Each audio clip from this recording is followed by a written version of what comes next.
I am Gav, the writer and director of The Shadow of Death. My name's Dambo. I played Craven. My name's Andy Clarke. I was the boom operator, as well as many other things, as you'll probably hear throughout. And I'm Jane West. I played Jamie. And here's the commentary track for The Shadow of Death. At the beginning there you saw Deadbolt Films. The reason I decided, because this is the first production under that name. The reason I called it that was because Peter Jackson had Wingnut. And I thought, what's a nut has a bolt? That's cool. Deadbolt. Let's do that. So I did that. This scene here is Abby running through the woods. It's a bit of a generic type slasher type movie to set the tone of the film, but that was the idea because this was a love letter homage to 80s generic slasher horror films set in the woods, really.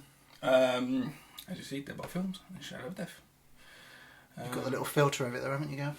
Yes, little filters. I did put a little bit of grime here and there. It's just recently been recoloured.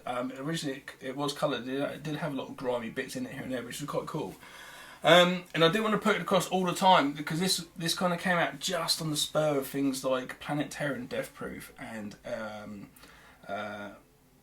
Machete was sort of coming out around the same time, and that was the case of making it look like grindhouse 70s film, but very much over the top with the effects and things. So I didn't really want to do that with this because I knew people would be getting bored of it at the time it sort of came out. But I did put little bits and bobs here and there, as you can sort of see like that. This was all filmed very locally to me. It's in the Surrey countryside. We've got amazing bits of nature around. It's so good everywhere we live. We've got the Bourne Woods, which is very close. We filmed some little bits in the Bourne Woods, not that much. Tell us about the music, Gav. And Andy.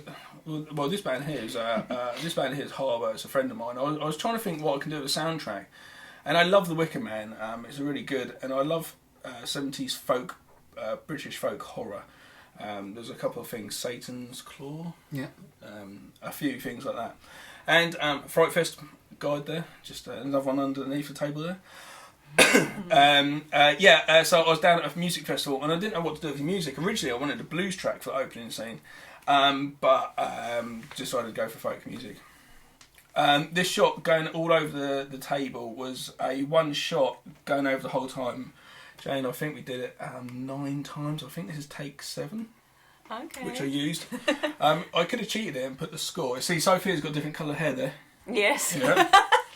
I could have cheated it and done a different audio take of you guys because you don't actually see your mouths, but I wanted the real natural instincts of what was going on with the human body while you spoke. This is my love letter homage to, which is, I'm not going to say that word too many times, Mark Kelly, the effects guy, hates it, me saying homage. He hates me saying it so much. Homage free.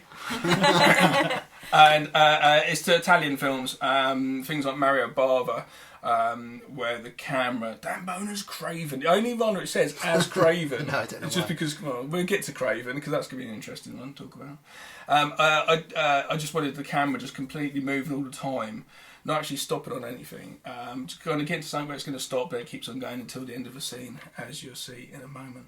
What was it like doing this, Jane, filming this? It was great because you didn't. I don't know. You weren't really focused on your eye line and making sure that you're facing the camera. You're always looking down. So Yeah, I suppose it's quite nice to act with your hands and things. yeah.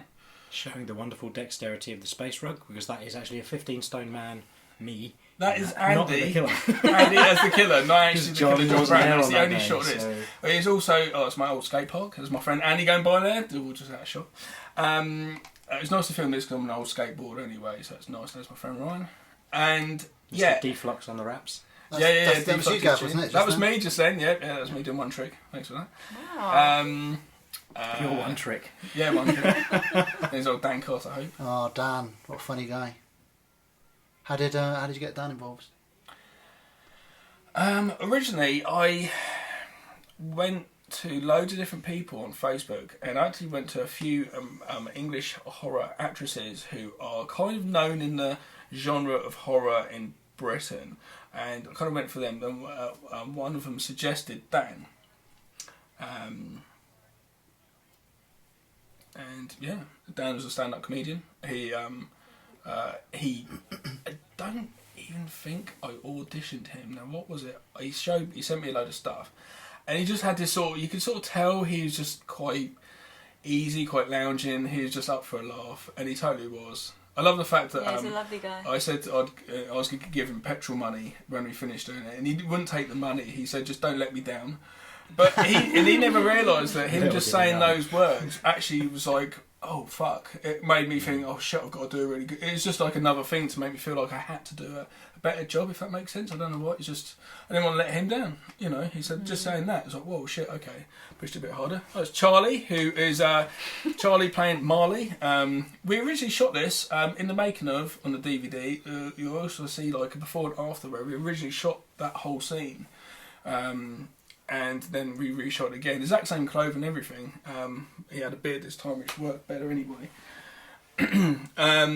Charlie was also, I'd say, BA from the A-Team for the film's production. Yeah, he literally just would, we need a walkie-talkie, and he would just be, right, give me like 20 minutes and come back for walkie-talkie. Out in the middle of nowhere, and he'd do that multiple times. Like, we need batteries, right? Leave it with me. And he's amazing for that sort of stuff. Never without his welding mask. Emma couldn't turn up one day. Emma's producer, she couldn't turn up one day, and she was clapping while she was there. And he jumped on and did that. And he's just one of those people who could just jump in at any point and help us out. I think many of us did more than just the one role that we were supposed to do it several times. Proper guerrilla filmmaking. Andy doubles for me on stage as well, because I can't drive, so Andy doubles for me at one point as well. Yeah, totally, a few times, yeah. We all end up doing little bits and bobs here and there. I remember making sandwiches one morning for the crew, and little things like that. Now everybody just chipped in. Yeah, really. people forget about the whole food thing. Yeah, I remember saying, do you remember the toilet, or were they just the one week we had the ham sandwiches? No, we did have ham sandwiches at one point. Really? 1 week. Was that the beginning? No, I must have been flush. It was about 3-4 weeks. Or I thought the crew, or the cast and crew, momentum's low. Let's give the ham. Bring the ham in. Let's talk about Mark's effects. Mark's effects are amazing. Mark came up with this idea, and through this scene you see little bits of grain coming into shot where it gets more and more gruesome because it just makes more. Mark came up with the idea of this. We're in a pub one day, and he's like, just coming up with different ways to kill things, because these movies, you think Friday the 13th, those are the films where you watch them, you know the formula, it's exactly the same all the time. But you watch them for inventive death scenes. That's what made these films fun back in the day. They were always 18. They weren't PG-13s and all that stuff. And this is what I was going for. So we sat in the pub one day and we discussed all these different ways we could do it. And he came up with bonk kill. And it's like, bonk kill, bonk kill! It's like my favourite word of the day. It's like, that's so good. It's so sort of trauma or something. Without a doubt, my favourite scene to record. Having headphones in and hearing the smoke and the bubbles, man. And I was laughing so hard, but obviously I couldn't make a sound. That I actually after we did the take that was used there, I had tears streaming down my face from laughing so hard but having to hold it. A review of this once said this shot here coming out here is very much reminiscent of Cannibal Holocaust. The girl singing. I never ever thought of it. Very cool. So yeah, I love the colour of this now. So here we get to see. These shots. This is the first introduction to the girls' faces, because obviously earlier the introduction to them was just with hands playing with things, just trying to set their characters across. This was the first thing I've ever written, so it was me trying. I love the fact the first thing I've ever written, and I'm actually writing for 3 female voices. What the hell I know about being a female? So luckily it wasn't too bad. How was the scripts? Gav, you were really great. You said if something didn't feel right or we wanted to say something in a different way, then you were happy for us to just do that. So that made it really, really easy. Well, I think also it's because I was cameraman as well. It got to the point where I was like, I'm just worried it's in focus. As long as it's in focus and I can see what's on the screen, I'm happy with whatever it really. And so it's quite hard for me to pick up on something going wrong. So it's almost kind of up to you guys to go, just kind of go with it, and if there is something wrong, just let me know. And you guys would say if there was something wrong, so can we go again? It's like, I remember one time you did it, actually, I don't know what take, and I was happy, but you're like, no, can I do it again? It's like, oh, okay, cool, because I was literally like, okay, cool, let's moving on, like literally about to say to everyone, right, okay, we're gonna, and like, oh, okay, cool, and which I appreciate that anyway. Yeah, there was no. I never felt that there was any pressure to stick to every last word of the script. It was always a case of like, if you want to add a word in or take a word off or say something in a slightly different way, you would always just let us go ahead and try that. And a lot of times, some of those ended up being in the film, which is good. This is Mary. Mary, at the moment, she puts in some music, and it's actually her singing. She's going to listen to. Originally did this scene as well. This is one of the first scenes I ever did, and this is when I filmed on like a little old camera and stuff. Because that's what originally happened. A friend of mine said to me, "Oh, do you want a camera? My friend's getting rid of one." My sister, and he says, "Yeah." I was like, "Yeah, no problem." And at the same time, I was watching Planet Terror, and I thought I could probably make a movie like that, make a really shitty looking movie. On purpose, with like the grain and the grime and stuff like that. And the script. Originally, the script was a lot more serious than this. It wasn't as funny. It was these characters, like Dan Carter Hope, just being like his. There's no cock-a-clock bitches. No cock-a-clock bitches. That was his line and stuff. And with Dan here as Craven coming into it, it kind of took a more humorous role. And it's one of those things, I didn't mind doing it because it's like, well, if I don't Sainsbury's own basic, if I don't, that's the only logo you see there, Misfits jumper. It's the only thing I didn't like to show. If I couldn't if people didn't believe me, it's like a straight horror film. They might believe more a humorous movie, comedy, and it's a very thin line to do that. And also, I figured I didn't know how it was going to be on a film set. I didn't want it to be completely dead serious all the time, and I presume when you're shooting a drama, more drama feels like thing, because I haven't done that much. It's going to be, I guess, maybe a bit more of a serious. I don't imagine the Serbian film was all a barrel of laughs. No. I can't imagine it. No. And so I thought doing the comedy as well, it'd be good for the whole cast and crew to make it looser for them as well, to make it easier. But it is very hard because I'm flipping between humour and horror. But I read somewhere with emotions you can do it. And, this is Craven. And this is your old car, Andy. Oh, my poor little Polo. Well, my old car, isn't it? Deceased in your old car. Oh, my old car. You've got to remember, if you see my old car, at certain points you'll see the back brake lights on the right-hand side all broken, and at times they're fixed. Between shoots from going to mechanic and that. It's amazing. Also, Andy Clarke, our sound man, was in the boot with the microphone, trying to get all the sound. Going back to what you were saying about the seriousness of the tone changing, Gav, I remember before I came on board to help out and then eventually be Craven in this film. Craven was actually a real cop, wasn't he? It was a serious. Oh, this was supposed to be a slaughtered lamb he was sitting in. Oh yeah, in the pub, which we went to today, didn't we? We couldn't actually do it in the end. So we pretended that because that is actually up the road for me. Sorry, continue. That's right. Yeah, Craven was actually a real cop, and it was actually your wife who played my mum in the black and white. That's right. Yeah. She was the one that she said, "I don't think this would work if he's a real cop." And after chatting to me, you just decided, let's just make him a fake cop, and then I just ran with it and the whole backstory. You actually helped me write a script, so and I'd never done that as it'd been my first script written with someone else, and you came on board, which we ended up going right into feature scripts later on anyway, together, because it was quite nice collaborative process. Shooting this, I was very guerrilla with shooting this, literally, as in, I was sitting just in the car, handheld, like there. I'm sitting in the car with Sophia right at the front seat there. It was very, quite tight to sit like that and shoot while just driving down the road normally. Luckily, the police didn't turn up or come along. Yeah. Especially also when you were dressed as a policeman, because that's actually a proper police uniform. It is. Which we borrowed from someone. A bit naughty. I was a bit worried. It's probably why my acting was so good in that scene, because I was actually genuinely a little concerned as to what was going to happen to me. I'm looking over your shoulder. Did you have any inspiration for the Swollen Winkle story? Oh shit, yeah. Is it based on true facts? John the killer in this, his brother Dave, that actually happened to him. And you should write a story as you write things as you know. That's what I read in these different filmmaking books. I was trying to figure out how to make a film from what I'd watched, what films are. And it said write what you know. So I was like, well, and these little stories about skateboarding in it. There's this dickhead dude who's like a skater, who's an idiot as well. I know about idiots.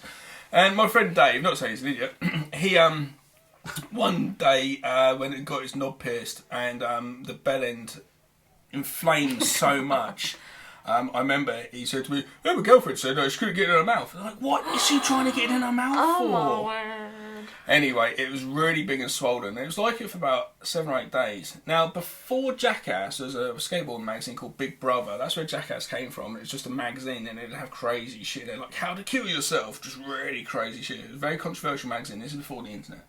And we actually had a Polaroid of his knob, and we were going to send it in. But recently, there's a girl that I haven't seen for years. I did some work for her. She said to me, "I've got that Polaroid." It's like, no way. So she's got the picture of Dave's inflamed knob. So if I ever find it, I'll put it on Facebook, and then I'll get my account taken. There's Mary again. So there's your backstory to the knob. Fantastic. Yeah, that's that. And it's My Mary. life is now complete.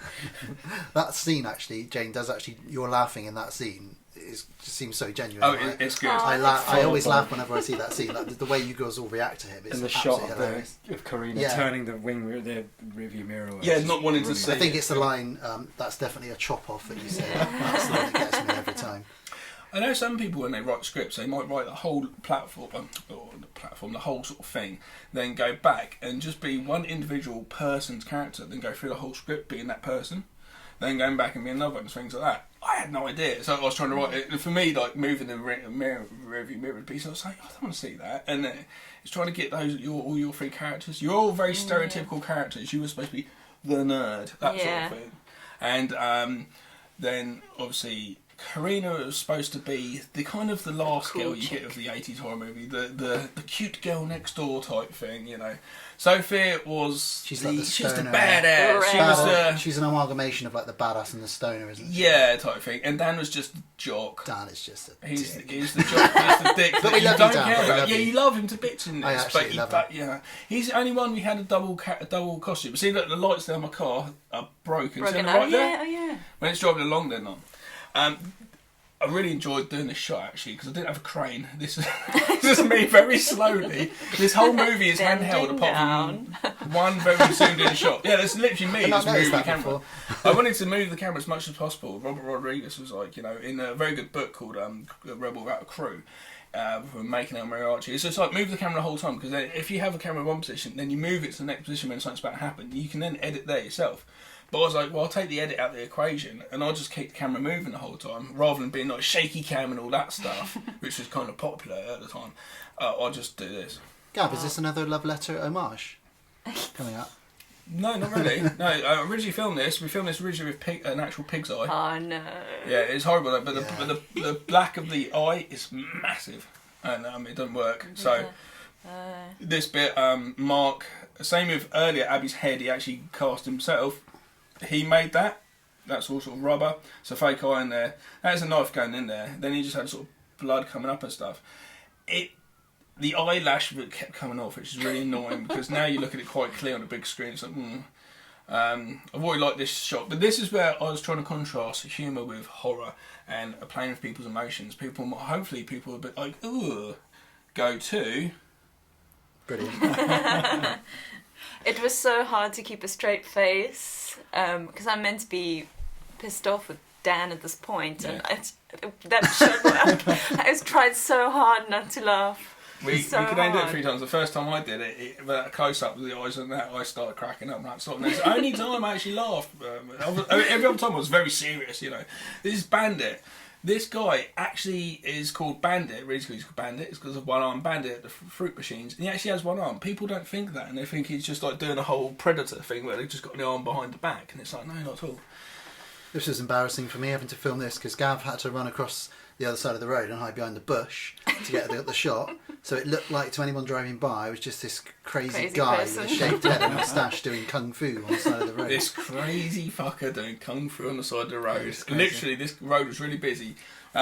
In the background is the Bourne Woods, and while we're shooting this, they were shooting Jack and the Giant Slayer. Jack the Giant Slayer, yeah.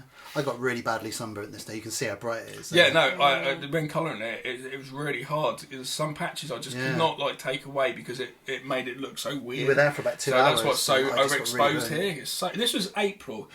In the script, it lucky. rains. We were lucky. I had to actually take that's actual bird shit which has just appeared, wasn't it? Yeah, well, that so was we're like, let's go with it. Yeah, Andy pulled up in the morning for shooting, and your car had been shut. And before we went to clean it off, I don't know who it was who had the idea. Let's put this in it. And then I just started coming up with things like, I'm going to be angry with a bird, and it tied in with the bird that shits on me later on, and it just worked really well. So thank God for that bird that shat on your car. That's what I'll say. Karina is responsible for setting all of this up. This is where she actually worked. This is an actor she knew from theatre, and so the other guys, even the extra, and I went there one morning. I paid them with cupcakes which my wife baked, and we made this. Basically, we just quickly set this up and it worked. I put a blue filter on the lights, blue gel, and I've lit it a bit more, touched it up as a blue in the colour grade. But it looked kind of 80s Bill police. It does remind me of the Bill. Yeah. That was what it's supposed to be. People do wonder why he's always just standing there. I was going to ask that. Why is he just standing there? He just hangs out. He's overseeing things in that two-man Andrew, isn't operation. this... Okay, cut to me in the car driving. My stunt driver Andy. This was my takes first over. ever wheel spin. Shots. Yeah, it's a real spin. I must say, this is all me, as you can see. Okay. Yeah, this is all. Yep.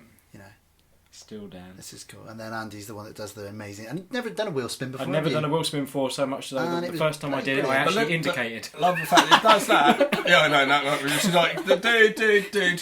He's not going to indicate. But then again, he probably would because Craven is absolutely ridiculous. Craven comes from where's Craven's name.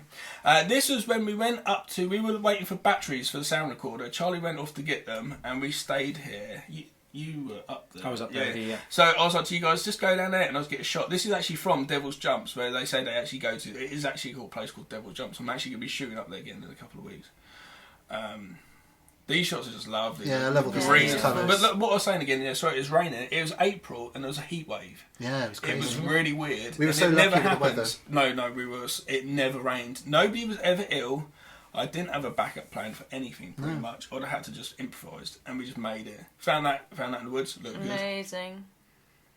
And with the music playing over the top, the folk music is lovely. It's really nice shots. Yeah, it's definitely a Wicker Man vibe. That's it. And here's the get out of the phone.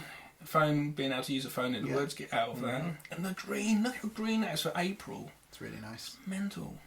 Like you say, Gav, I can't believe how lucky we were with the weather because that was something we worried about before we went into shooting. But Oh, completely. every weekend, and how many weekends was this of shooting? About 3 months, possibly. So I'd say 2.5. I think. 2.5 Then we went out. The last thing we did with you guys was the loft. Then we went out and did you dressed as the killer, Andy With with Mark, Mark, yeah. just getting a couple of extra shots. I was like, right, we just got to get this shot, and it was quite a fun little thing. That's my daughter, Jasmine. Those are still images you see of her because I didn't have enough footage of her. She was free at the time. She kept moving too much. So that was actually a still photo. I'm just zooming in on.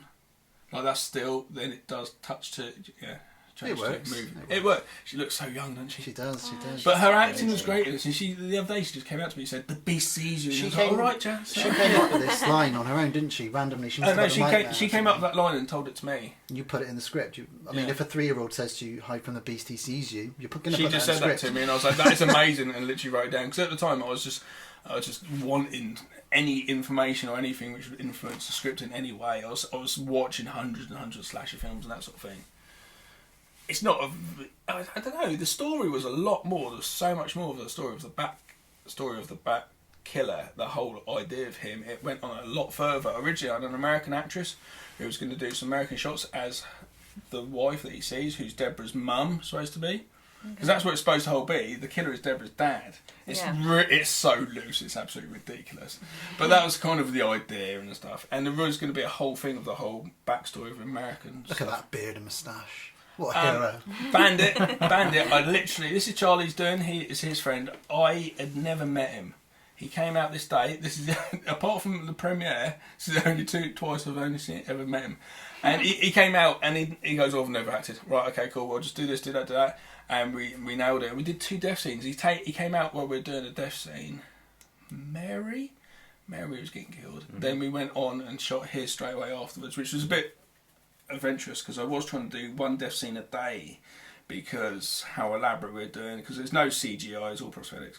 I remember one of the reviews of this movie, someone said, "I love the fact it's all on location." And I was like, what do they mean all on location? As compared to what? That's how ridiculously studio. amateurish I was. No, they meant sets, actually the sets. No, and I didn't know what they meant. I was like, what do you mean sets and all stuff? I was like, am I being really ridiculous naive here? And I'd think about it for a long time. I was like, no, they just, actually in certain locations. Like, well, yeah, the woods are free. You know. Talking of filming death scenes, going back to that bong scene, I turned up after you'd done 1 or 2 takes of that just to come and watch you guys, and I just stumbled across all these grown men in the woods cracking up. with covered in fake blood, and one of the guys had half a bong shoved in his mouth. If I wasn't me and I was somebody who didn't know what was going on, I don't know what I would have thought was happening, but it was absolutely hilarious. Andy, you were squatting down. I remember you were just cracking. Just the endearing image of Mark, the FX Blowing the guy, smoke and underneath, the like taking quick tokes on this rolly and then blowing it up through this tube so it would come through the bong. It was like, this is you driving, Andy? Yeah. that's me. Yeah. And I just said, just drive, dude. I'm just gonna shoot you. And we were just driving back from shooting that day. And it was literally driving from one scene to another, actually. Yeah, it was cool. Or one location to another. Dan's trousers Not driving are to ripped. a scene. Dan's trousers ripped though, if you noticed, because there's a fall he does it later on, which is actually a real fall. No, it wasn't. Oh, I didn't know that. So that's so. Oh, was it when he hilarious. falls out the tree? Yeah, When when he he's came out having the the tree. secret When he joy. falls Oh, out the fell out the tree. Yeah, that's Oh, right. it. But he does fall later on, and that's a real fall. I as really well. loved this scene. This was my kind of lesbian scene. It was kind of an implied scene of these. Jamie likes Deborah more. It was that kind of thing, and I don't know where I was going with this. I always think Deborah didn't know. Deborah doesn't know. Maybe she does. I love Karina's Personally, little- I think I love she does. Karina's I little think she smile. does. And she finds it endearing. Maybe she does. Yeah. I'll tell you what though, after you finish, I break my back getting the last shot as she walks away. I had to go back and back, and the shot was so good, and I just kept going. My back's going. I love that little smile. Yeah, I love these little looks between so you two. There is, tell you what, there is really good chemistry Right, between here we you go. two. Here we go. Ready? As you go back to her now, because the camera's always moving. Here we go. This here. I'm going down. My back is breaking. I have to get to the sun. My back is breaking. It's still breaking. It's still breaking. I've got to hold it still. Steady, steady, steady, steady. Limbo. Steady, steady. And it goes on longer because there's a fade out there. Fucking hell. It's going to the killer. This was Did somebody describe this as the Freddy? You can see versus Mary Jason? breathing. Check Mary's chest. Aww. She breathes. Oh man. Yeah, I'm going to ruin the fuck out of this. Yeah, somebody described this scene as a Freddy versus Jason. Yeah. And then It very much face is. off. I'd never even. Two big guys I never facing thought off of it. against each But other. I'd never seen him. I had no idea what he looked like. It was literally like, yeah, do it. It's like, cool, someone's going to do it. So Wear blue for me. He looks like a crib. So is this John here? No. that's the killer. John's killing everything apart from that shot with Andy. Oh, there we go. Look at that. That arm, a very good prosthetic arm. You can't see that well, but it's fucking really good arm. Thanks to Mark again. Good. Yeah, Mark, amazing, coming up with all these things. And that is actually Bandit's arm. We just put some Vaseline and blood to it. Yeah. It's funny, like one of the few times you meet the guy. Do you mind if we just dress up your stump and? Yeah, it's it's like, what a hero. is this an awkward thing to speak of? Is it alright if we chop off, then we just colour up your stump? Ooh. Then I wanted him to cycle for longer to get more humour, then to go to it. Props But to Manny Latina there. Like some of the the Foley sound. Yeah, That sound as he goes through that and gets in. Yeah, I've got to it's give proper horrible. shout out to Manny. definitely. Okay, you're now going to go into Deborah's dream. Now this is now recoloured, so you can actually see the whole location. Yay! Before it was overexposed. So tell us about this location, Gav. Warhorse was shot here. Hammer Baskervilles was shot here. The Hammer movie. Plague of the Zombies. Hammer movie was shot Currently here. filming. Is it? Oh, no, French they're and not Puns. actually. Oh, what? Preternatural. Oh, No, is that what you're trying to do? No, I don't know. Oh. I don't know. There's a lot of stuff filmed there, isn't there? There's loads of stuff being shot. Oh no, Pride Past the Prejudice one, and Pride and Zombies Prejudice and was Zombies. shot up there a couple of weeks ago. This was supposed to be a dream of her being past the knife, which is she's going to go out and be the killer. That was supposed to be a foreshadowing of her future. She, but yeah, it just comes with some trippy thing comes across this, doesn't it? No, it's all good. My little funny angles. I remember someone saying to me, "There's too many low angles here." So I fucking like the low angles. That's why they're I there. like It makes it them. look more cinematic. If I had it just straight looking at them, it's so boring and tedious. Totally. If you've got a camera, fucking move it. That's the quote. If you've got a camera, fucking move it. Well, I hate some of these guerrilla filmmaking books, and they're so stiff. First thing, do get yourself a lawyer. No, get some Sainsbury's bread and cheese. Get some friends together. Get out there. Yeah, exactly. This is the only tripod shot. The only tripod because it is ridiculous. Was this a reversal? Yeah, you have to do this because to get exactly where you want to pinpoint it on this, you've got fucking good equipment, which costs lots of money. What I had to do is zoom in and focus up to the spot I want to be in, then zoom out, then put it in reverse so it's going into the woods. And this is what has showed the sparseness of where you guys were in the country, going into the woodness and it being tight and being stuck in the woods. That's the idea of that. I mean, considering it was like done on a handheld, your first feature, like some of the shots in it are pretty spectacular. Yeah. I've always kind of been into photography, so I'm just thinking that maybe I just have a slight eye for something looking not straight but slightly to an angle. And being horror, you can kind of do that. And obviously he's wearing like an Evil Dead t-shirt, and Sam Raimi with the camera in Evil Dead was so inventive, and it's just like, well, yeah, why not? Why keep the camera so stiff? In actual fact, everywhere we shot within the woods really were quite small, really, compared to the vastness that you see. I loved you guys here. You work so well. This was the 4th time I've done this, and I was like, can I try and do it with camera moving to all of you without edits? And it worked so well because of the naturalness of you all together. You all gelled so well. We did, yeah, we did. It's actually almost like the whole movie is just like, how the fuck did we get this movie made? £1,000. Do you know what I mean? Everyone just really just going for it. How did that happen? It's nothing. What went wrong? Well, yeah, I mean, there was a certain amount of friends and family and good fortune, but it was just a case of everything. There was magic there. Everything just worked. Everything just worked. There wasn't any problems. Yeah, there's stuff I cut out from the original scripts. There had been more elaborate stuff, but that's just through time or money. So I was trying to make that look so 70s.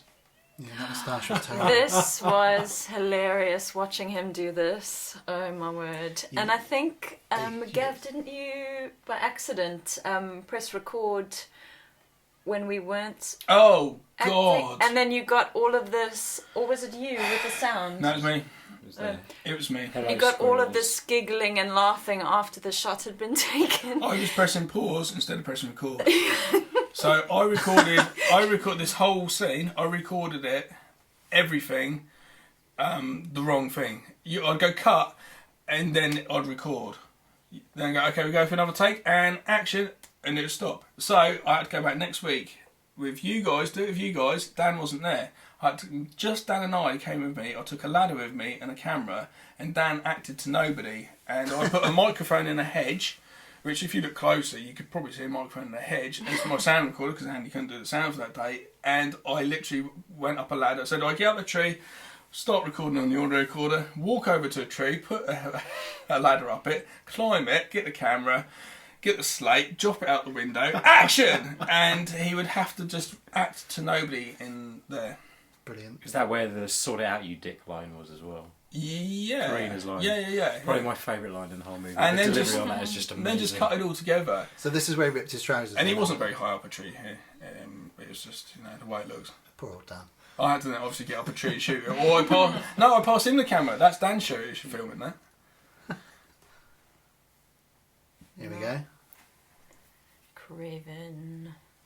Basically, just got to act out my fantasies of being the cheesiest 70s/80s cop that you could be. I don't know how we got onto this, because originally you were a lot more serious. Yeah, that's what I say. He was a real cop, wasn't he? And then Funny enough, I did have this massive conversation in it where you ring up the police station and the sergeant there starts having a conversation with you about us joining the football team, and the one-legged guy, he's really good at playing football at the moment. And it goes on for ages, and it got cut out because it just made no sense. Again, going back to what we were saying, with not feeling any pressure to stick to script, Keeping the about moustache. 50, 60, 70% of what I said, I actually just made it up. Really. I just threw in loads of like 80s action film titles, like When I Say No, Retreat, No Surrender, That and things shot like took that. ages to get. Your Litter Can Kill, and that sign's still there because we walked the dog there the other Yeah, day. we did yesterday. Yeah, This is our homage to 80s action films. bit of Raimi as well, sort of tool Just shed it's a type tooling thing. up. Everyone's seen this before, but it's fun to do, and it makes me Yeah. look pretty fucking cool, so I'm happy with it. Gav was in the boot there, I had to shut the boot on him. I really like this. Oh, that's supposed to be my Evil There's Dead the going up to the cabin. cabin. I think that was shot in reverse. And I was running away from it, then just put it in reverse. Could you get that jittery effect? Gav, was this piece of grass, was that on purpose, or? I took that. I went down to the shot and I liked it, and it gave him this sort of. He wasn't a part of the clan. He was like this dick, and he's the one saying, "Let's go in the shack," and all And he's sorts the of first stuff. to get it as well. Yeah, and he wasn't with them. He was slightly separate. So that kind of blade of glass kind of. I love that. I love Yeah, that. I love that as well. I love that. It's great, isn't it? Sophie here just came across with some great natural instincts. Her and Dan worked quite well, actually. They played around quite a lot. Which is good because This was a lot longer, as you said. they're supposed to be a couple, weren't they? At one point. There's my sign still upstairs. Got that? Yeah, they were supposed to be a couple. So yeah, it worked actually really well. came out really well. Yeah. The chemistry was stronger between like the two groups of 2. This is the cabin. Now, this cabin here wasn't very big. Originally, the script, it was a big house. I tried to find a big house in the woods, couldn't find a big house in the woods. Found a cabin in the woods. This is Luke Wilmot, old DJ LaFours. He knew of this place. He used to go there with his brother when they were younger to smoke weed, apparently. And loads of other people would. That cabin was actually... someone made that cab. Someone was given... A guy was... That's Gav. Oh, that's Gav. That's me. This scene was going to be a lot longer, but it's because I'm acting. One of my favourite lines here. Lesser spotted. That's spotted. My favourite line is cheese sandwich from my lunch box. I still use. My favourite line is actually when he says "splendid" is my favourite line. Splendid. I've been quoted that a few times. Sorry, he was talking about the cabin. Yeah, and the guy was given the land, gave the land to his 2 sons, and they were supposed to have it a divide, and they couldn't get over. There's a disagreement or something about it. So one of them built that cabin, which you can see there, to I love that shot on the dock, to look after the land. Then one winter, that bit there, and you can see the hand there. See the hand? No one can ever see that. It's supposed to be like the killers buried people under the ground. It seemed a bit far-fetched in the end. And the guy who made the cabin actually blew his brains out. He went to a tree around the corner with a shotgun and shot himself in the winter. So it was kind of a little creepy finding this out. And it was the winter when we were there, just finding it. The owners of it, absolutely so cool. They let us have the place for 2 or 3 months, a contract. Every weekend, go up there, just help ourselves go up there. As the surrounding woodland, go up there and film there. And gave him a bottle of whiskey. Gave him a bottle of whiskey. It cost me about £30. They were really nice, man. And that was so cool. And that's guerrilla filmmaking. It's a great find. I wish I'd known more about lighting. Now, the problem is here, it's not too dark, but I shouldn't have lit it as what you saw there and then with the naked eye, because your naked eye can take in so much more light and stuff to different cams. Like yeah, but if I'd lit it up, I could darken it myself and had a control over it. But I don't, and if I pull it out, it comes pixelated. There's a painting in the background. Oh, that painting up there, my sister-in-law did that for me. It's just a cross, Jesus on a cross.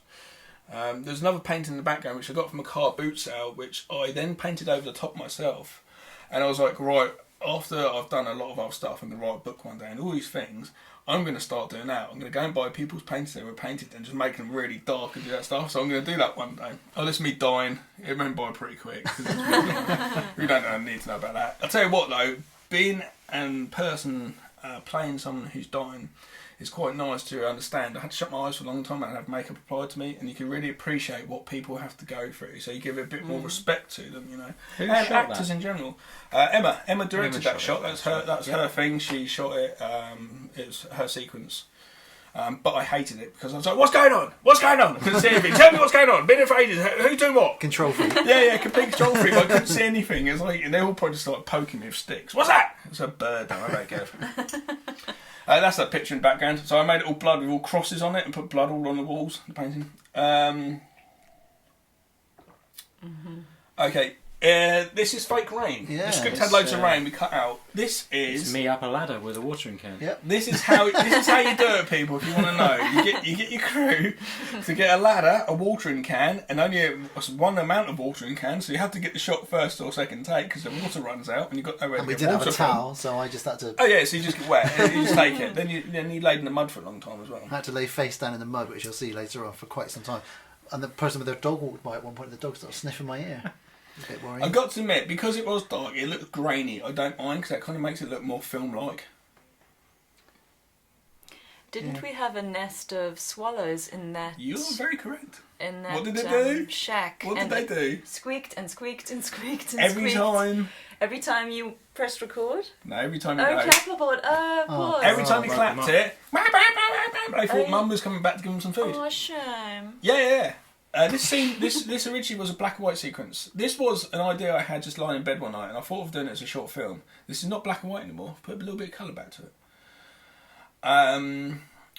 Yeah, this was just an idea I had. I have a lot of ideas because I have children. This is shot at my house. Because I have children, I have a lot of ideas for the creepy things because your mind wanders. shot in your house, isn't it, Gav? Well, that's where we're sitting right now. This very room, in fact, yeah. Yeah, a lot of people who have shown to this film, they love this particular scene. Yes, I do. But it was all black and white, but it was cheap to make it black and white. This time I had more control. I just decoloured it a little bit. Yeah, nice to see it in colour, actually. Yeah. Always find that quite creepy. I love the shot. So creepy. It's just so nice. Yeah. This was probably lit though. This is the only shot professionally lit. Phil Adams came along as a friend. He's a photographer. He brought along a ton of lights, and this was we were shooting till 1, 2 in the morning. We started It was later than really that. early. 3:30 I got home. It was really It was late. great. It was a long shoot, but it was fun. Quite nice, but it was got to the point where I was like, Phil, I need to shoot. Can I shoot? He's like, oh, okay, no worries. He would just keep going and going and going and going, like perfectionist style. But I was like, dude, we got to shoot. Karina's amazing in this bit as well. She doesn't say anything; it's all just in her face. My daughter's old room with the graffiti piece by Tizer.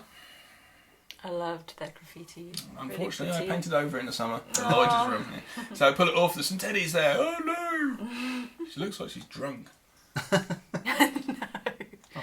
That's my baby. No, I love the whole eye thing and the whole this whole creepiness. I think this was the one kind of sequence that even like hardened horror fans got like actually was A creepy. lot of people quite jump at unsettling. this scene. This was really long. This because about 15 minutes. I had to really cut it down. I had so many Here great comes angles. Gav. And this is me naked. You got luckily I checked it the other night. You can't see low enough to see my bum. What was the mask, Gav? It's a Ronald Reagan. Reagan mask, inside out. And I had to take my glasses off and shoot myself because I ain't getting no one come around to shoot me naked. So I like to go, I'm going up to the loft to shoot something. That's what he's doing, is it? yeah. And it's down wank, wank, wank, wank. I think this whole scene with Dan, everything he says is pretty much Fog golden. machine. I said him talking about a fog machine there. Every line Dan says in the next few minutes is pretty much golden. Like, it's so funny. So I'm like to Kat, right, I'm going to go up to the loft to shoot me naked, okay? She's like, just look at me, yeah, whatever. She's like, because I'm just a Ronald weirdo Reagan that does mask. those things. That took so long to get that drip. Anyway, in a Ronald Reagan mask, so I had to, I'm short-sighted, so I had to take my glasses off. And then look into the frame of the camera. It took so long, me up in the loft naked with a Ronald Reagan mask backward, just going to the camera. It took so long because I kept going off the camera because I couldn't see the bloody small viewfinder. What was that stuff? That was pesto and yogurt. Mm-hmm. That was bird poo. Took a few shots. It was actually bird poo. You didn't know about it. We said this is what we're using. Threw that away. Bird poo came out. That was the shot. I had to lie down for about 10 minutes face down. But I actually got quite comfy and a bit snoozy actually in the leaves and mud. So much more colour to this now, isn't there? It's quite funny, but still very grainy. This is everybody just. Some people, I do know it does kind of. Sophia in her underwear. First night she came round. I said, Kat, Sophia's coming to stay over. I'm just going to take upstairs now onto our bed. There's my foot around my parents' house. Well, my parents, my mum and dad. And just take Sophie up to the room to do that. And this is back to my house. In the same bedroom we were at earlier. With Dan's got socks on. And this is. I had to stop just before we get to any groin. Here we go. Oh, stop that. And you notice actually in the background it's daytime. It's not even nighttime. The window's there for the light. This is everyone doing their nightmare thing. I kind of wanted that whole almost horror anthology thing where everyone tells a little ghost story. Campfire stories. But I do realise in this movie it does stop because your piece comes up in a minute. Yeah. And I knew reading it's a long piece. Can I get away with just a one shot doing that? And I do feel the whole camera thing does slow down there quite a bit. Yeah. I guess it's almost like the second act this is, being in the cabin. But, I it's kind of what I wanted. And I wanted to test, can we do shots like that? But that comes up in a moment. You can talk about that shot. I find it very. I don't know. Watching myself is quite difficult. So when I'm in shot the whole time, it's 'cause it's a especially long shot, isn't it? difficult. For you? Long shot. Yeah. A lot to remember as well. Like Yeah. that whole story to tell. All done. Oh yes. Wow, I don't know how you do it. Yeah, it was. There was quite a lot of practicing going on. I remember the audition. I remember you came round. We blew us away with your audition. I guess it's that sort of thing of learning the stories as it was your own story. Yeah. So it felt like it was your story. My short-term memory won't do anything, but that's my own fault. Yeah, man. The cabin, so still good. Still passing around the flat Coke mix of water. Cabin actually really only one room, isn't it? It's 2 rooms. One room's really just like a log thing, sort of thing. All of you guys brought your own costumes, which is great. Apart from Dan, he had 2 costumes. I actually painted another Evil Dead shirt, which we'll talk about later. This is what we were saying about. This is the whole. Because the thing with this was, it's like, I know, it's like when you watch a documentary when it's very much like this, then when someone starts talking more, and I knew the story, but it's when someone starts talking more, something more critical to the story, for whatever reason, risque or something like that, you pan in and you get a closer shot. Yeah. I was like, at some point my thumb just did it. I was like, what are you doing? It started panning in, so it randomly just pans in. And it's my thumb doing it. I had no, I couldn't help that. There's a load of books in the background, are witchcraft books and things. There's a story behind them with the crystal ball as well. Yeah, and you had crucifixes hanging from the the crucifixes, that's because I didn't know how to do it. So I was just like, let's get some sticks from outside, tie the strings out. I spent ages doing all this. I've got loads of them still. A bit of a Blair Witch nod. Yeah, that's what people saying. It wasn't. Oh, right, okay. It was just like, I didn't know what to do, so I was like, let's just make a load of crosses out of wood. I didn't even know you'd be able to see it there. But all the books and stuff and the crystal ball we have in a bit. Oh, I do like. You see, I was panning there. There's no reason why I actually zoomed in on that bit there. There's this German pop star. I can't remember his name. He was living. He was very, very big in Germany, and he evaded his taxes for so long. He had to flee and came back to England, where he moved to Alton in Hampshire, and then he died. And my friend was selling his house, so I went around his house, and it's like 5 houses just in a normal street, but all inside they're all one house with all these different rooms, and it's really creepy. And I found all these black magic books with all notes in it and stuff, all that stuff, and I took them. And the crystal ball, weird. I took it, but there was this one room when you go up the staircase. It's a hidden wall, it's a false wall. So you pull the wall back and there's a room there and it's all carpeted, red carpet, kind of like Twin Peaks. There's red carpet on the ceiling, everywhere. It's red carpet, the whole room's red carpet. You go up a staircase, go up to another level, there's just an empty room it was. But then there was another hidden room in this room and you went in it and it's just a really dirty mattress laying on the floor and a little sink and a box of camera film tape. Like he finds in Sinister, Ethan Hawke finds. Jeez. And I was going to take one of the tapes, take one of the reels, and I didn't because I had a bloody tracksuit bottoms on, a crystal ball pulling my tracksuit bottoms down, all these books, fucking hell. Yeah. And I went to go back again, and my friend said no, the ex-wife turned up and she took the lot, and she took the box of tapes, and he was like, what would have been on those tapes? Yeah. Well, it sounds like, well... And this guy had jacuzzis. This guy had Pixie tapes. This guy had DIY homemade jacuzzis made in this house, like random jacuzzis around. And steam rooms and saunas. It's just so random, very eccentric. Yeah, guy. Anyway, that's where all those books came from. There we go. Little backstory on that. But you got to source anything you can. So when you started producing something, it's like, what do I need? I need that stuff. So you said, okay, look for it cool and just take anything you can. Car boot sales are good places to resource things as well. So yeah, this is this long take, and it's just one of those things like, can I get away with doing? Is this still the take? Yeah, it's all still one. Yeah. Exactly. It's like, can I get away with doing this? And towards the end of it, you are thinking, well, where is this story going? Oh, yeah. That was kind of why I had to have Dan's line. Yeah. At the end, there's this kind of crack-off joke because I was expecting some people to be like, "This is taking too long. What's going on?" I played it long as well because he says this line. Yeah, and it's so short and it's like such a ridiculous, and it's such a horrible thing to say as well. And then he says, "No wonder people used to call you a jerk or whatever, or take the mick out of you." And it's really sort of showing the characters. He is really mean to you all the way through. Oh, he is. He's absolutely really horrible. It's funny because when you come out of character and you're just talking to each other, it's hard to snap out of. I almost got the feeling that he was going to be mean to me in real life. Yeah. Oh, really? Yeah, he calls you like Specky Four Eyes. Specky Four Eyes and all these horrible names all the way through it. Yeah. Lesbo, Four Eyes and all this stuff. And this is so mean, but... Which isn't true, because Dan's lovely and he's so funny. Really nice guy. That is it. He is. And he's great. Yeah, hilarious. Absolutely hilarious. And Sophie is just kind of sitting there just enjoying it, I think. She really is. She's not even like acting, she's just literally being Sophia. I don't know if anyone can remember, we had that one day where we went down to the cabin. It was like some weird kind of haunting. We turned up at the cabin and sitting on a log next to the cabin, someone had put a leak Oh yeah, it's really random. Wait for this drip quickly. This just happened, and it was just so nice. I could not have planned this to happen. Ready? Yay. How good is that? For his ending, just to piss on me almost. You know? I love this golden shower. There's my shadow of me, and this is my me on a ladder doing my pan. This is my crane shot. I've never spotted that before. Golden showers. Texture like piss. How does he do it? He just made it up, and I was like, "Yeah, use that." Didn't he? He accidentally trips over. Yeah, that's coming up. That's coming up. And I actually used it. I love the fact you've got an indentation in your head. From lying on the ground. That's from lying there so long it just works.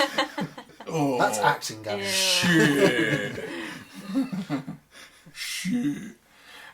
We filmed all my scenes first, didn't we? All crazy. Yeah, scenes before anything else. Didn't we? Watching the dailies, I was like, well, we were laughing, you know, not being a big head. We were just laughing because some of the stuff was ridiculous. And I was thinking, well, this is going to be pretty funny. And then when I saw the stuff with Dan Carhope, I just thought, well, actually, bastard, he's even funnier than all the stuff I've seen with me in it. And he ends up being the funniest thing in it. Absolutely hilarious. There I am in the police outfit. Proper police uniform. Shitting my pants. As we... Hoping the police were going to turn up because they would have arrested you. That's what I'm looking over my shoulder. So they would have arrested probably you and me, presumably. Nah, it all works out. Witchcraft books. Yeah, there we go. Oh, I think I found a crystal ball around here somewhere. And we go to the crystal ball, and I've kind of touched up that shot a little bit better as well. It was lovely working with the girls here, Karina and Sophia.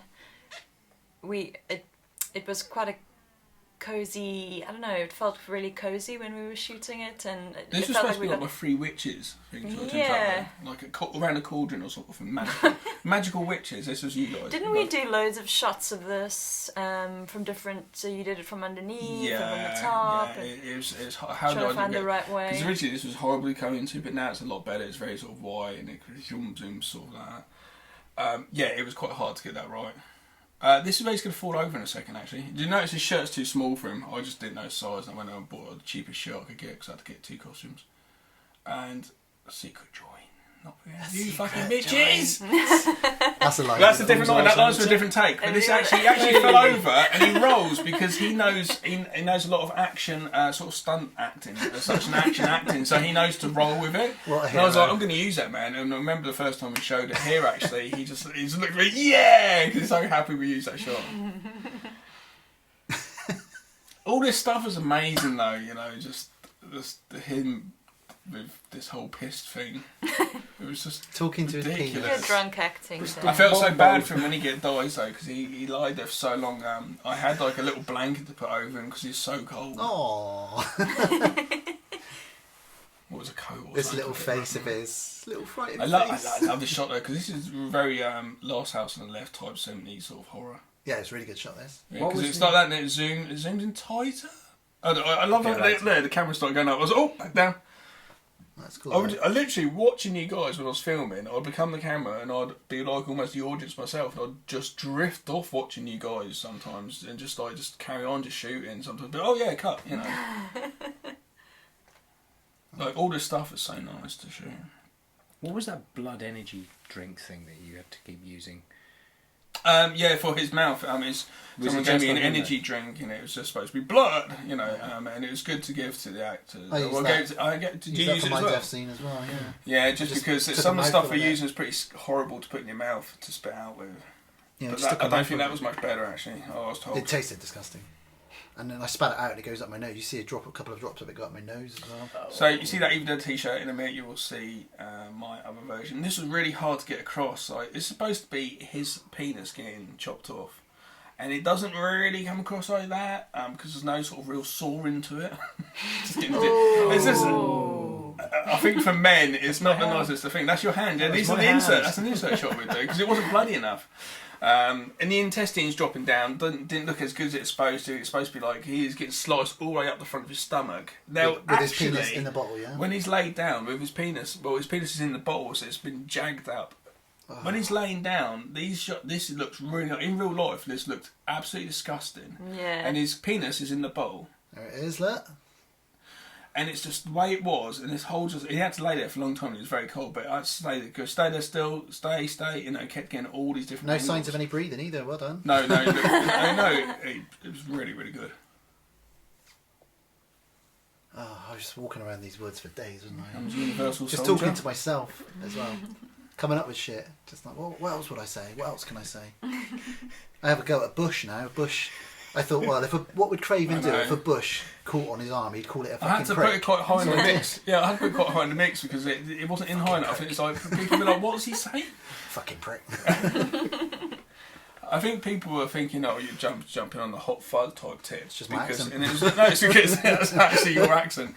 There's the fake head we used in the original time we shot some of the scenes. That's not the. Oh no, it is. That was an insert. I'm not sure. That's the head that actually that's actually moulded from Abby's face, the girl who got killed at the beginning. Oh, by the way, her son Max was you as a little boy. Young Craven. Yeah. That's my wife's cupcakes. So obviously I've It's no our idea. fake 80s police station. Obviously I've no idea what it'd be like if I did a decapitated head in the woods, but Yeah, just and thought I didn't I'd know I was going to probably- go for it. I'd probably scream. So that's what I did. I made you shout, What did I shout? A head, a fucking head. a head, a fucking head. I made you shout out loudly a lot to the point you were saying, oh, you're getting a little bit annoyed. I was making you, I was like, no, do it again. Well, sometimes you do like I do a shot. We do one shot, and you go, yeah, that's it. And I think, really, I don't know if that was any good. And you're like, yeah, that's it. So I'd have to just trust that you're happy with it. And then other times, like when I was balancing on one, that was it. When I was balancing on one foot, you made me balance on one foot for about 3 minutes. I was like, this is yoga or something. What is going on here? See the gaffer tape over the thing that actually says Metropolitan. Not Metropolitan. I don't want to see what it is. What? Yeah, Can you say what it is? Do you want it? It doesn't really matter. It says police. Says the name I of don't the, think it's not Met anyway. the name of it's the not region, London. but we went. Yeah, no, so I haven't. It's not like they're going to track down who it was. It doesn't matter now. Sophia? Karina.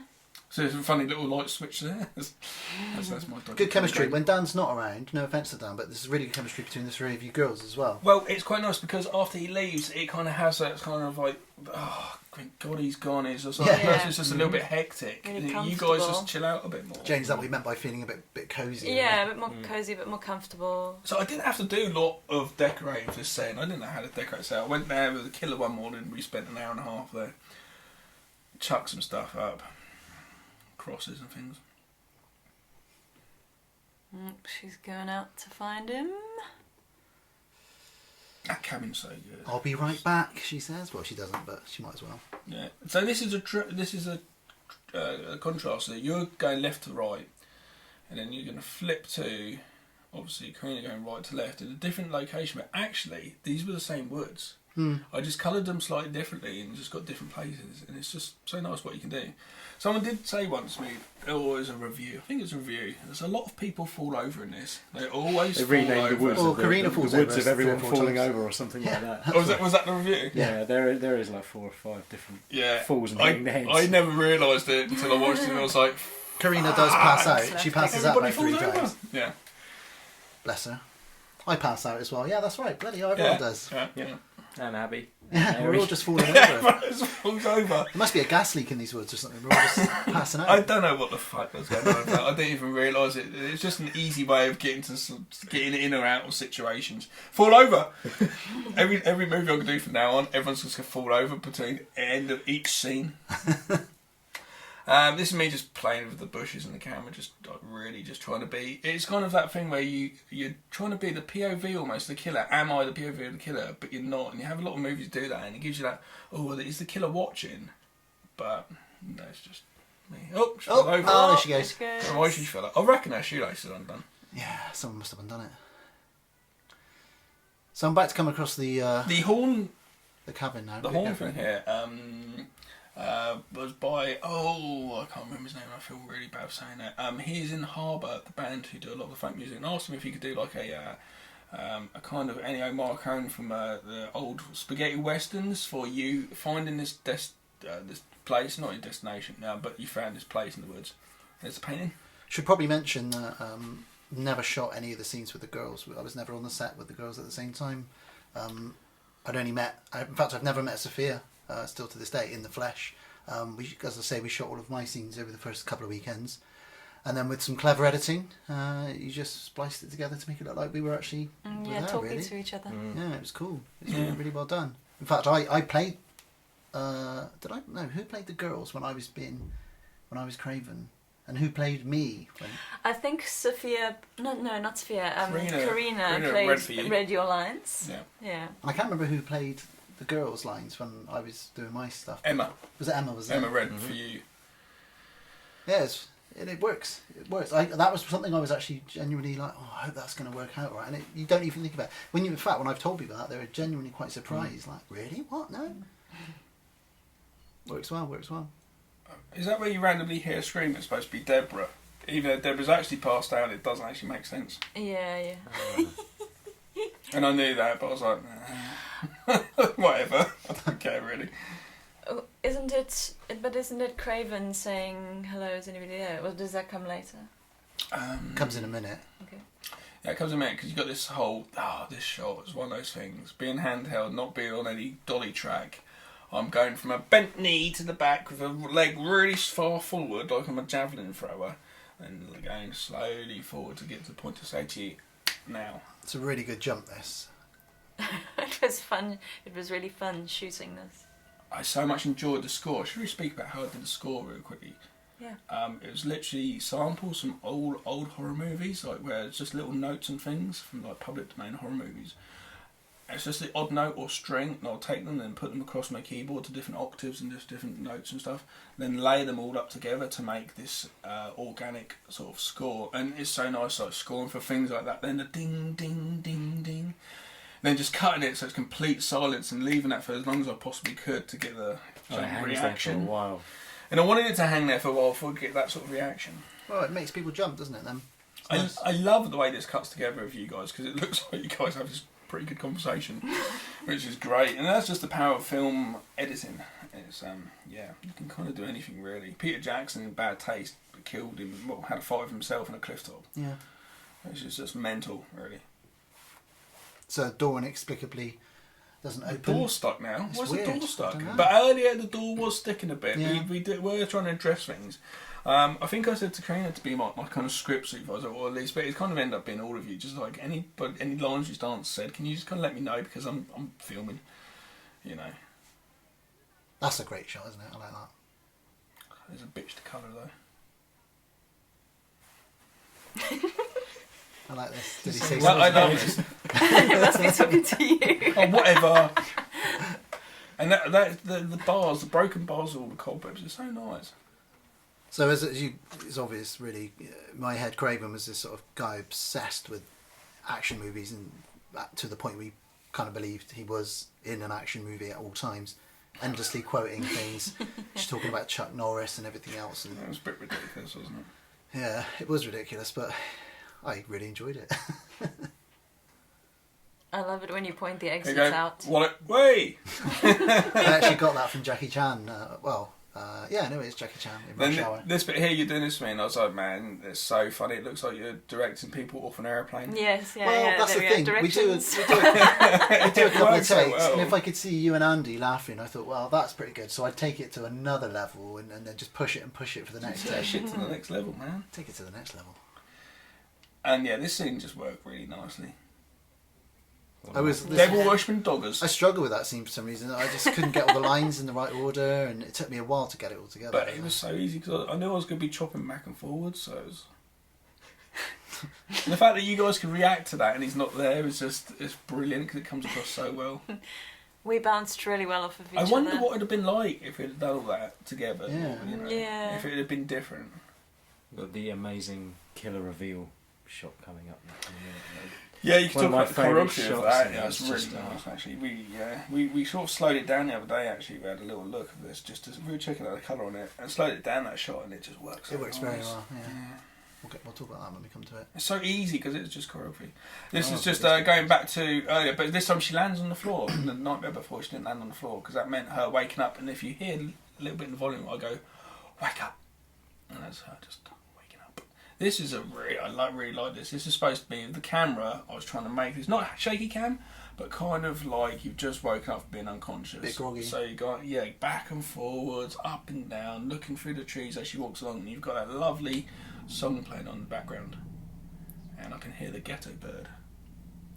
I love the illusion that film has, because all of these scenes walking around in the woods, they were probably within sort of 10, 15 square meters. Yeah, no, you just didn't know. Yeah, and you just take the shot from different angles, and it looks like a completely different place. Well, for that example, her walking along, I'm facing down, up as I walked along, because I'd made this little rig of two shelf brackets tied together with a bike handle grip on the top for the camera, with a bag of tights with sand in, which is the same weight as the camera, so the whole bottom section of it was all weighted.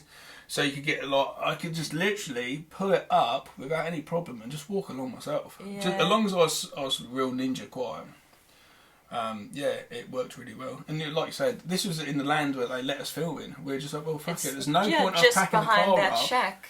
Yeah, there's no point us packing the car up. We're just- going to shoot somewhere else. We're going to waste an hour. Let's just shoot here. But those shots earlier on in the film where you see the other woods that are so huge, you just assume, yep, we're in these giant, endless, vast And woods. I Yeah, had that but actually- massive wide the only tripod shot going into the woods.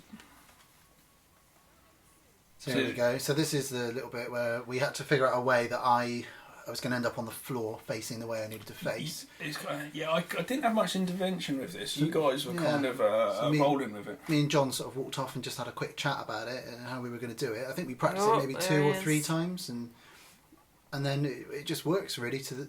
When I turn around, he hits me, my sunglasses come off, boom, there, Fall down chucks the back, stick go away, there. and then shot to the face, and there I am. Your reaction is brilliant. See it go, So good. see it go up my nose there. Your reaction, so like that reaction for stills and for like trailers, so good. I tried to make this a little bit look more gory. That camera angle was a shame because there was actually another camera angle around the side. You could see a lot more makeup applied to the face. It looked like the machete had really pushed into it. It took about 45 minutes to apply that. I was the first one, wasn't I, to have anything tried on me, so it's a bit of a guinea pig for Mark. He tried stuff on himself. And Well, I love the up to fact it. that while he was doing this, he was working on World War Z and other films, doing effects and learning effects, Yeah. and chatting to all the guys there, saying, I'm doing this movie at weekends, blah, blah, blah. And he's not now. He was just kind of did that while we did this, and it's kind of weird that it all came together, that he started doing that. It was very strange. Fake machete that he made, Oh, here which we is go. so nice because it's just a little silver plate one, and he just rusted it up and put blood to it. This was the last day of shooting. This we had so much to cram in, and if you didn't get it all in, it was going to be a problem. So I was really going for it. And the day's filming had loads of people there. Yes, I remember, Loads yeah. of people there. Yeah. Because we had a Barbie going, and Tommy and Yeah, Luke, and Tommy that. and Luke were there, yeah. And then Martin turned up, who was originally going to be the killer, but there's a guy that I work with, but it just didn't work. So I used Stuart, who you'll see later on for the close-ups. I look like my niece there It's great though when she's because crying. Oh. I look like Hannah. yeah, I really liked all this, and like literally, there's so many people like just watching this, and it's just oh god, it's if you had as soon as you get more people involved, things start slowing down. There's a penis. Penis in a That's a bottle. better shot Penis of in the a cock and bottle. bottle. Yeah, looks better nowadays. Yeah, It's cock a clock. cock a clock, bitches, cock a clock. Not anymore, Dan. It really isn't. Lob of cock. Didn't it fall over? I've seen an outtake. Yeah, there's actually loads of where outtake where it just goes boom. It just alright, go back, do it again. This is my little throwback. I love those shots for the cross. Yeah. That's an actual cross because that's actually a proper church chair. This is my throwback to a 80s Corey Feldman werewolf movie called Silver Bullet. Stephen King. Barman has a bat which is called the Peacemaker.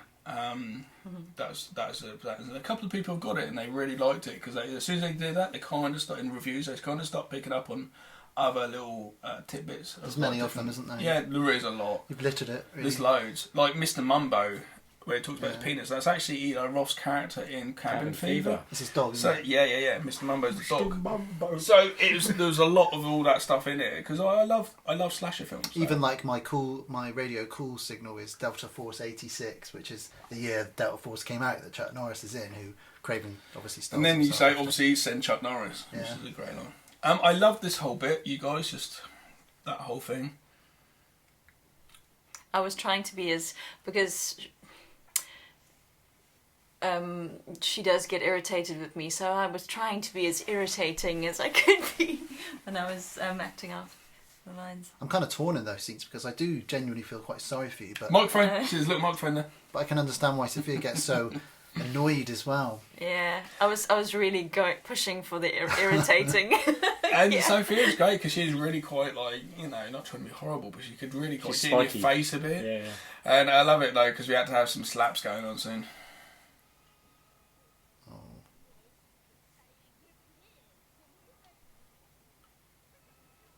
And this is supposed to be you in shock.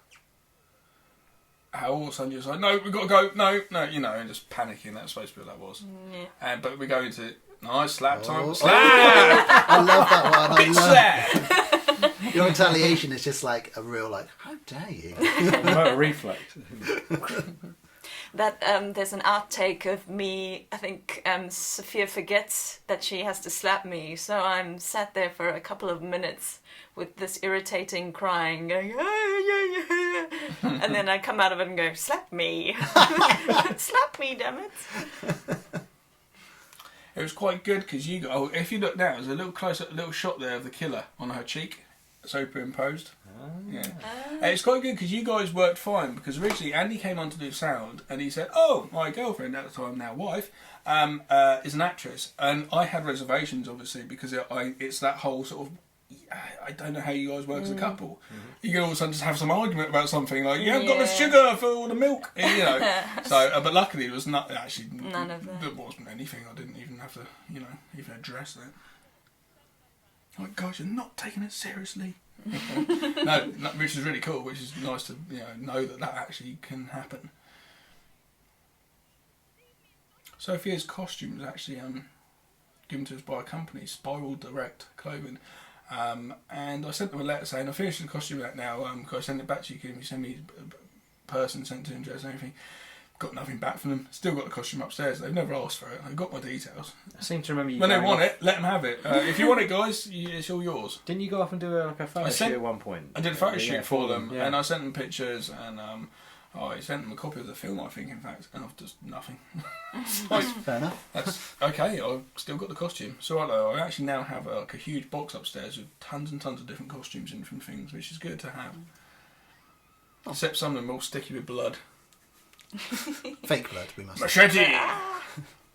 Sophia dies so well. She falls does to the really floor well, doesn't she? so well. And her death wasn't very great. I love the way she slumps I love down, that, yeah. and then she And stays then there. you're just walking off. And I'm walking away as well. I really enjoyed screaming. Did you? Is it nice to let it all great. out? Yeah, I thought Let it that out. the neighbours might call the cops or something. Call the police. This Slightly whole bizarre day. recording it. But at this point of Hearing the you day, screaming. this was a summer. Now this was probably about 5 o'clock. I'd say now we're assuming it's coming up 4 or 5 o'clock, and I knew at some point we could start losing light. I had to get stuff. We used a fake hand, a hand chop. It's quite nice. I love that. I love this whole bit. Just like watching you. I do feel a bit sorry That for you, blood Andy. was very sticky though. What was it? Maple syrup and. Golden syrup and red food colouring. Yeah, and I don't know, maybe water or no, because when they got to the sort of the ending, the big finale, and we'd run out of water. We had to use lemonade to mix the For the blood. big splashing blood. So scene. it's because Mark had made this box for the bat to hit, and it all just before we got to start shooting it all just drained off into the grass. Like, right, that's all the blood gone. And we had to shoot that day. We had to do what we could. Otherwise, it would be so bloody. There'd be blood everywhere. So this track is from Sunrise Set, isn't it? Yeah, this is my band, and also this shot when Karina's waking up and finds Dan dead is also my band, Sunrise Set. So everyone Use contributes a couple of in songs. several I had to ways. do a slight edit only because I didn't want vocals to come in on it. I wanted it all to be instrumental, and it kind of worked very well because it kind of reminded me of like 28 Days Later score. It works so, and a lot of people have said that. Yeah, it works well. Didn't we shoot this in this gentleman's backyard? Well, it wasn't. He was house sitting because I tried to actually ended up found out I actually knew the owners. Oh wow! One of their sons, whose birthday's today, the same day as me actually. His It's parents Gav's lived birthday there. today. Whee! His parents lived there, and he was just house sitting basically. We just went out to. He came on afterwards. I just did a casting call, and he lived in Farnham, but he was house sitting in Alton. We went out to there. We went out to the back garden. There was aeroplanes going over the whole time. We couldn't record for ages. It was just out in the middle of the country. And I said, "Can you do stuff?" And he just. I remember speaking to him at the premiere, and he says, "Oh, it was great. I had this lovely lady just swearing at me and all this sort of stuff." It was hilarious. Must just talk about this scene. First time I ever met Karina, but she came round to audition this scene, and I was lying on the floor as the killer, reading from the script. And out of nowhere, we gave her a rolling pin to use instead of a baseball bat. So happy you didn't move your head. Out of nowhere, she leapt on me, pounced up, straddled me, and sort of rammed the rolling pin. She started smacking the bat into the ground. About 3 inches from my head. And this rug was over there. I was scared. Oh, wow. And when she left, we were like, yeah, she's Definitely. she's the part. Yeah, that's it. I've actually got those takes. I shot them, and I shot them how I was going to shoot it. So it's quite nice. I've actually got those bits. So they could be on the making of. Scary stuff, Karina. See some hairs in the nose there. This where Karina starts to beat him with the bat. It was so funny because you're shooting her from sort of the hips up, but we had our the prop guy. Yep, Mark. Mark sat sort of kneeling next to her out of shot. With a Coke bottle full of fake blood, and every time her bat went down, Probably the lemonade bottle. To be fair, he would just throw. He'd throw it. Luckily, his hand doesn't come in shot. Yeah. It was because the box that was so being used kept leaking, didn't it? So It didn't stay in there. So. Yeah. Here we go. You'll see Mark's. So it's Coke just like bottle throw the blood in, throw it in. There we go. More blood. Really, she was going to be absolutely drenched. Think Evil Dead remake, that sort of thing. Yeah. It was going to be drenched. But to be fair, it comes off okay because that does look quite horrible. But now you can see it sort of soaking in a little bit, and it's not red enough. It's just because it's one of those things. I love this shot of her with her hair over one eye. It's really cool. Yeah, it's kind of that's you can see she practiced so long. You can see the change. She practiced so long with this baseball bat, especially this shot, because obviously it's like, well, you can't hit Jane. You have to, This shot, so many people. This noise, the sound effect alone is just phenomenal. Well, the sound effect. Big up to Manny again. Well, no, wasn't it? Well, I'll tell you in a minute. This is my homage again to Rob Zombie's House of Corpses when the sheriff's going to get shot outside the house and it pulls away. Originally, he did it and he just used a sound effect, and I was like, no, dude, that's not good enough. So I said, we need to get out of the woods. You need to stand away from me, like I'm going to do it. And I took the bat out and I got a butternut squash, and I smacked that butternut squash and got that sound. I was like, that's the sound you're going to use, because it was so important to be realistic. Not a sound made in a studio. It has to be outside to get the acoustic done around. Yeah. That's supposed to be her going crazy. It's supposed to be her looking up at God and saying so. I imagine that people could probably really look into this if they wanted to and stuff. That's not massive religious overtone. I'm not really religious. I don't know, I just wanted to try and make something different, and I needed like a twist ending. So it's the final girl, but she's now the killer. She's going to go off, and you hear the police helicopters. She can then possibly go off and go on this rampage. She might get shot or something, and you could have made a sequel possibly to this. We did think of making Craven versus Devil Worshipping Doggers, and I'd wrote 20 minutes in, and Karina comes out of the woods just like out of nowhere with the baseball bat, and Hanky just ends up to shoot her, and that's it, sort of thing. And that was it. Yeah, so that was it really. Good fun. Good fun. It does kind of, apart from it in the camera, it's a little bit slow. It does move fairly fast, the film. To be fair, we're an hour 18 minutes, so and these are all the bands. That's who did the trumpet solo. Some music by me. Well, this song here at the moment's for me. This song actually, you hear now, was for a movie called Evolution, a zombie film, but they didn't want to use it, so I used it for this because I was like, I'm going to use it. So much that. Andy? That website. Original soundtracks. originalsoundtracks.com. Still hasn't come. As you know, I was a little thing there saying thanks to everybody, because it really was. This wasn't really. I had a massive input, as in, like, I did a lot of roles in this film, only because I figured it's a shorter way of doing things if I just do it myself. I don't have to rely on people. Oh, where is that on? Like hassling people. There's no money involved, so I just learned to do it myself, learned to edit myself on this film actually, and do it myself. But it was actually I couldn't do it myself, and every one of all of us guys doing it together was what made it special and come together.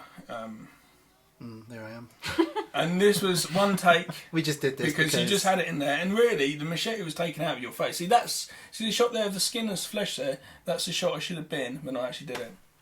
And I just made this up on the spot. Alright, that's it then, everyone. Thanks for listening. So thanks very much. Thanks for listening. Thanks for listening.